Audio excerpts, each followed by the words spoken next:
મહેસાણાની જાહેર જનતા, કોંગ્રેસના કાર્યકરો, દલિત સમાજના સૌ અગ્રગણી આગેવાનોને મારી આપ સૌને નર્મ વિનંતી છે કે તારીખ 29/11/2025ના રોજ બપોરે 2 વાગે ઉત્સવ પાર્ટી પ્લોટ સોમનાથ ચોકડી જાહેર સભાનું આયોજન કરેલું છે। આ સભામાં વર્તમાન સમયમાં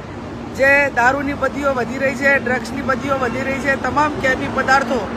એ તમામ જગ્યાએ ખુલ્લેઆમ વેચાણ થઈ રહ્યું છે અને બુટલેગરો બેફામ થઈને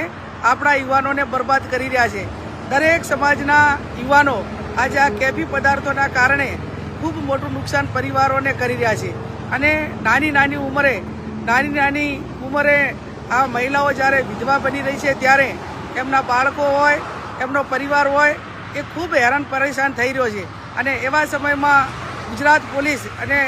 હોમ ડિપાર્ટમેન્ટ ઈમાનદારીથી કામ કરે, આ જનતાનો અવાજ એમના સુધી પહોંચે એ હેતુથી જાહેર સભાનું આયોજન કરેલું છે અને જાહેર સભા પછી 3 વાગે કલેક્ટર ઓફિસે જઈને આવેદનપત્ર આપવાનું છે। આપ સૌ આવનાર સમયમાં આપણા દીકરાઓનું ભવિષ્ય અંધકારમય ન બને અને આ કેફી પદાર્થો ઉપર રોક આવે, જેથી કરીને પોલીસ એ પોતે ઈમાનદારીથી કામ કરીને યુવા ધન બચાવે એ ઉદ્દેશથી આવેદનપત્ર આપવાનું છે। તો મોટી સંખ્યામાં બહેનો, ભાઈઓ, આપ સૌ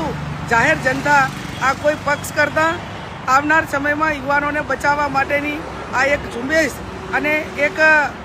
જવાબદારી છે, ત્યારે આવો આપણે સૌ સાથે મળીને આવેદનપત્ર આપીને સરકાર સુધી આ વાત પહોંચાડીએ। આપ સૌને ફરી પણ ભાવભીનું આમંત્રણ।